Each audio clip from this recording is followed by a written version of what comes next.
Hi there, so I'm making a video here as way of a review of my experience so far of Rommel Tunisia.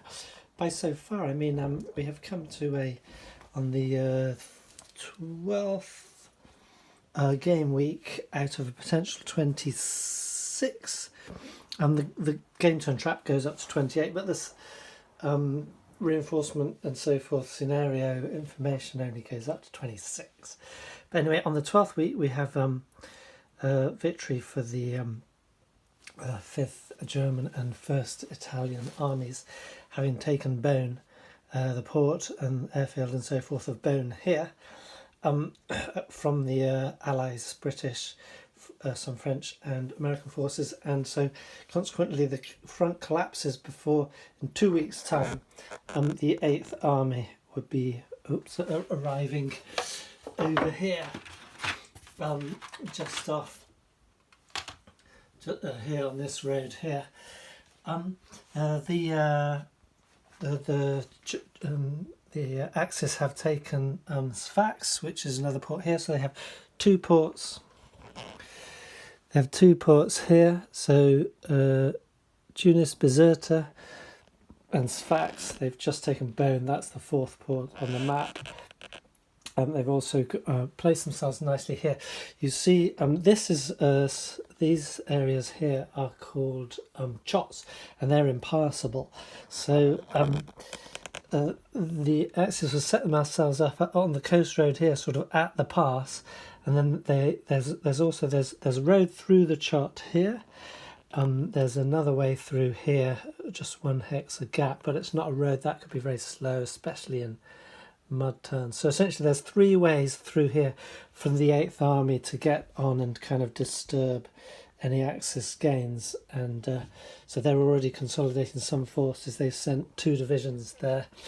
They've got another 2 camp groupers over there ready to take that, and it's, like I said, in 2 weeks British 8th Army would be appearing here. But the game victory conditions for the Axis is to take Beaune, so they have won, and I'm sort of mixed feelings about that, because I think it's a great game, and it would be interesting to carry it further on. The other side of that, though, is that I have been playing it for a long time, and it has been set up. I've been busy doing other things, non-wargame things, and it has been set up here for quite a long time. And seeing as they got a legitimate victory, and essentially we've reached the point. This is the high tide mark of the Axis, so they have most of their reinforcements that turn. Week 12 was in fact when they got the 5th Army joined the 1st Army, so they boosted their reinforcements a hell of a lot. They've got other divisions coming up the roads here, more forces back there coming in. Their air force has been massively boosted by that pile of yellows there, and so they reached their high water mark. If they hadn't taken Beaune and the game had continued, then the tide would start turning, so that would be very interesting. Essentially, what happens is that up to this point, the Axis are ruling in the air, which means they are ruling in terms of operations points. So they have on their tracks, they've got, can't really see it, but they've got 71 with this army, and on the Italian they've got 31 operations points, and their air forces have got 29 and 33 operations points. Whereas if we go to the 1st Army, because that's all the Allies have on at the moment, they have 0 on both of those, but they've already paid them out to the 2 corps which they have in operation, which have 5 and 1 ops point each. And that's been the story, is that apart from the fact that the Axis have some a little bit more flexibility in their organisation, and perhaps more special units and a better less stacking value at times, so they can sort of bring more force to bear and some better forces with special capabilities which give bonus on attack. Apart from that, they have had the operations points to spend to keep moving and to keep attacking and to keep replenishing their cores and their headquarters, and so to keep attacking at full with full capability. And that meant that for about I think they got here about a month ago along this river line here, the Cebu's, but they and there was a valiant defence. The sort of Brits were coming up here, the Americans were coming up here, making a defence, but ultimately because the combat system is favours the attacker on the whole, and I say on the whole because you can see on the combat results table at 1-to-1, so attackers results on this side, defenders on this side. So at 1-to-1, and you roll the die 1-to-6. So normally 1-to-6. This is without any modifiers. This is where we're looking. So you see at 1-to-1, it favours the defender, and the attacker's losing rapidly there. And even at 5-to-1, the attacker's still going to take. The attacker's only winning on 2 out of 3 times. But so that's when everything when the basic forces are even. But where it all comes into play is this bit further down, which is when you're adding in your the levels of your core and the headquarters and then leader abilities, and that's when you get that huge mods up to +9 on the die roll, and you're getting the breakthrough. Now that can only happen. You can only replenish your core in the monthly interphase, and you can only regenerate your headquarters at the weekly at the top of a game turn. So no, sorry. So it's not. Sorry, the core regenerate on the week interphase, and there's 3 game turns in the week which the headquarters can regenerate. So you can, if you have say 3 head 1 core, and 3 headquarters and 3 game turns a week, those headquarters could attack, and the core could support the first 3. The way it works is this: the core starts here, he has a +5, gives a +5 on the combat. So the first one will get +5, second, third, +4. So that's the first week with your 3 headquarters. Then the second week, 1, 2, 3 headquarters, so you're still on +3. Third week, 1, 2, 3, you're on +2. And these pan out differently for the Axis. You see, the Axis don't get +5, they get +4, but they have a big box of 3. So +4, +3, +2, +1. So this bit's a bit bigger for them. But so there's slight differences there, but it's more or less the same. They don't get the +5. But the point being that you can, 1 core can charge 3 headquarters over 3 turns in 1 week, and do a hell of a lot of damage with that, because headquarters, say on median is giving +4, the course headquarters gives +4, the headquarters itself gives +2, the leader gives another +2, that's +8 on your die roll. So you roll a 1, that's already a 9, which is a confirmed disruption to the defender. And even at 1-to-1 odds you're okay, and even at 1-to-3 odds you're okay, you're causing them losses. So, and then that will cost 9 points to the core to replenish, and then 9 points to the headquarters to replenish. So 18 operations points to do that in a week. Now, in the week, if the Axis, their base operations points are 25, and then with their superior Air Force, they've been going up to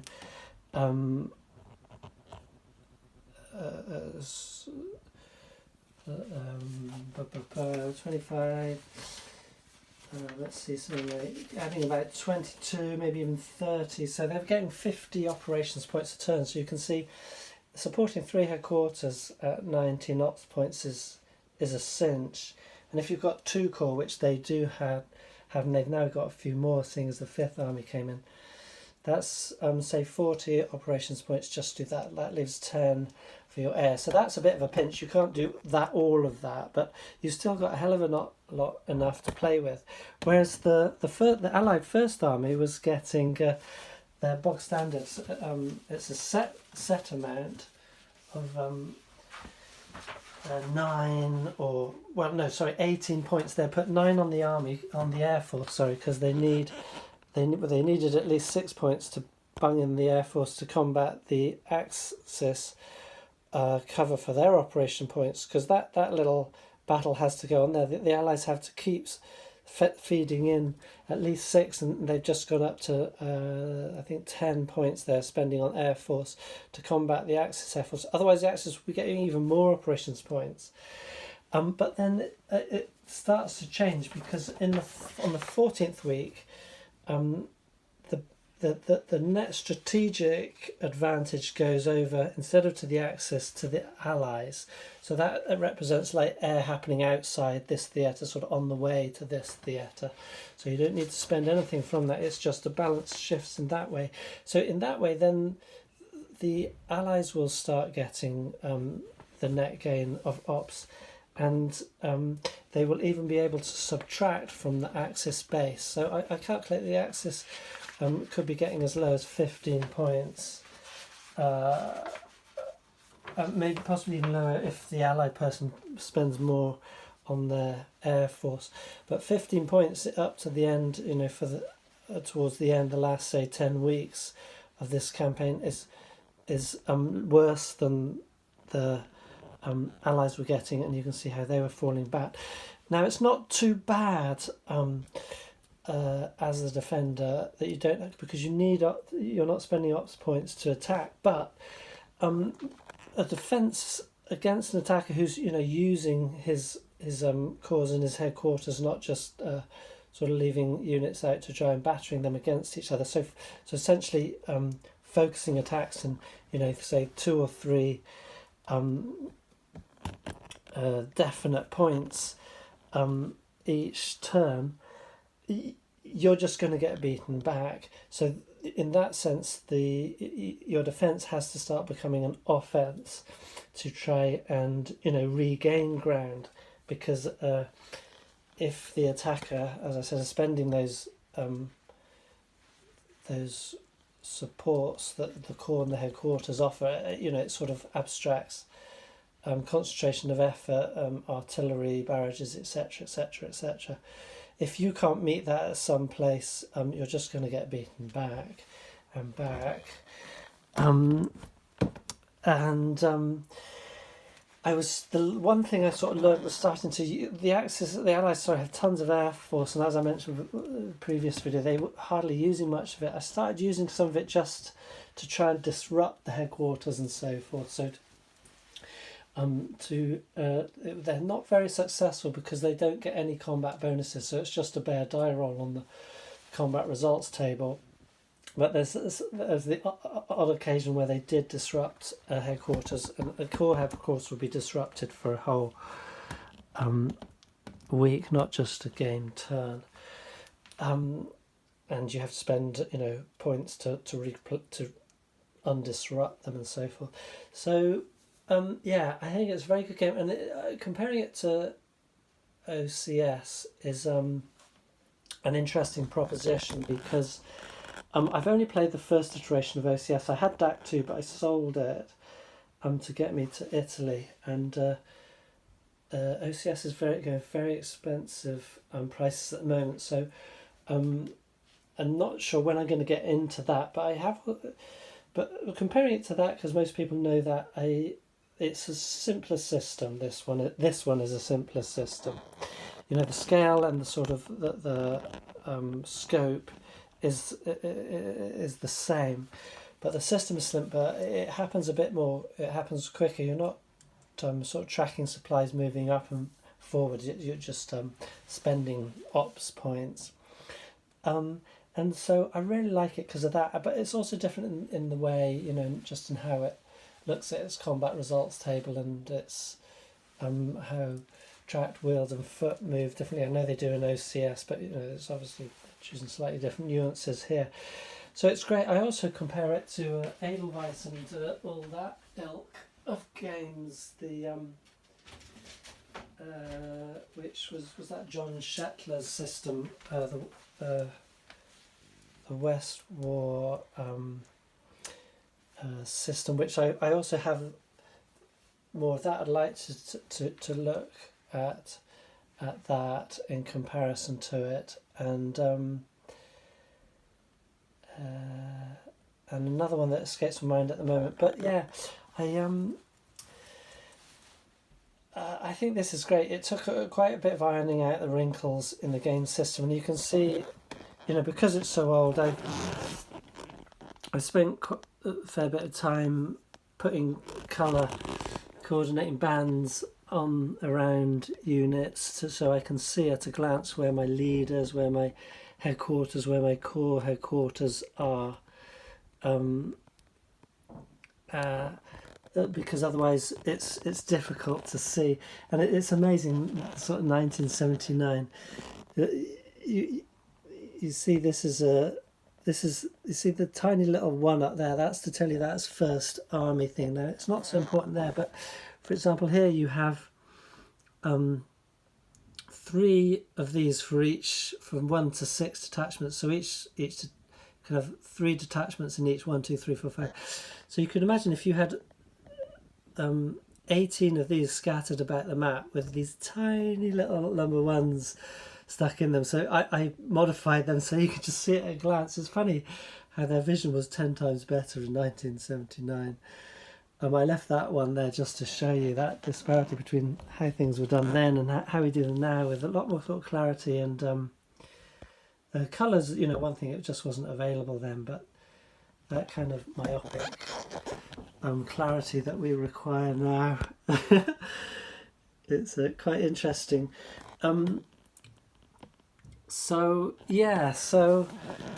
I don't know what more to say, because I want to make sure I say enough about this. I probably did in a very rapid fire way. I sort of railed off my thing. It takes a bit of getting used to this system, ironing out the wrinkles, like sometimes the instructions, apart from some errata, which is, I think it's all fine, and I do have some units left over which I haven't found any instructions for them, but sometimes the instructions themselves are a bit obstructive. They're sort of a bit obtuse. It says things like access 5th here, and you're like, what is that 5th? Because normally these all mean units or leaders. I assume that's the 5th Army. There's no actual counter for the 5th Army, but I assume that means that's when the 5th Army can start accruing ops points. It doesn't say anything about that at first. It doesn't say at first that only the Italian 1st Army is operational. So there's that kind of thing which is sort of just left unsaid, and you have to kind of gather through a bit of play. And I played, like I said, 12 weeks of this. That's 36 turns, and then I played this 2 or was it 3 times, about 8 weeks each time before, just as I was learning the rules and getting it all going. And so I've played it a lot, and that's the only reason really why I'm finishing, because I do think it is inherently a very good system, and I enjoy the take that it gives on combat and command and control, and concentrating effort and versus not concentrating effort. It's very interesting that tracking. So we have in the study folder, we have like the setup. So this is the setup for the last chance for glory, and so these are all kind of like the Axis forces. Here's the 8th Army coming on. They start to spread out here. Here's the 1st Army, Allied 1st Army. and there's a lot of historical study here, courtesy of Mr. Little Hart. I didn't write it for this, they just culled it from his book, I guess with permission. But it's interesting. Oh yeah, this is stage 2. So this is essentially where I'm at, and you can see there's a vast open expanse there with hardly any units. There's essentially a camp group there, and then there's some other units up there which I showed you before. So this space is empty. The Axis have reached out that far, and that's poor Ally. The Allies are trying to stretch out here. But in this, the Axis are spread out all over that area. They're spread out all over here, and so there's a very different, historically they didn't stack the same way I did, and I started, and I think that's partly because you can attack without a stack, and maybe you don't take a loss, maybe your opponent takes a loss, but you're going to want to combine forces and concentrate effort for using those headquarters modifiers, but the trouble with when you stack is when you do take a hit, it's a massive hit. So, for example, if I've got 3 or 4 units in one stack against 3 or 4 units in another stack, that's great as the attacker if I've guaranteed myself a massive die roll modifier, so I know I'm not going to take a loss. But then the defender, because they've put maybe a big stack there just to try and at least give some decent sort of odds point on the table, they're on a disruption, that's 3 or 4 units disrupted, whereas they could have just put 1 unit there, and the worst result may well still have been a disruption anyway. And so the tendency to spread out was obviously wise in that sense, historically, because you're covering ground you don't know where the enemy is. Here we know where the enemy is. I mean, there is an option, there are some counters, you can have hidden units, so you can have up to 9 dummy counters with hidden units under it, of hidden units sort of in their box.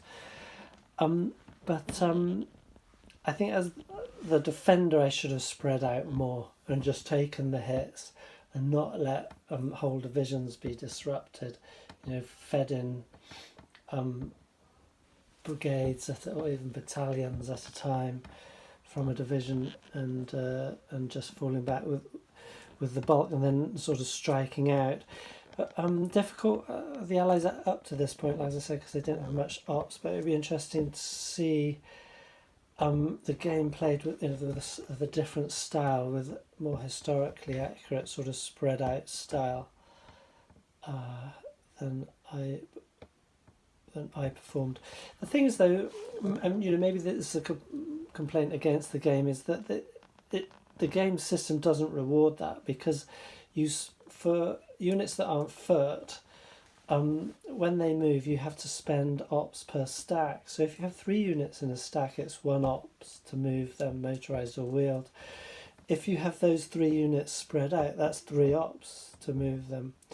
And so it's a huge difference when ops is king.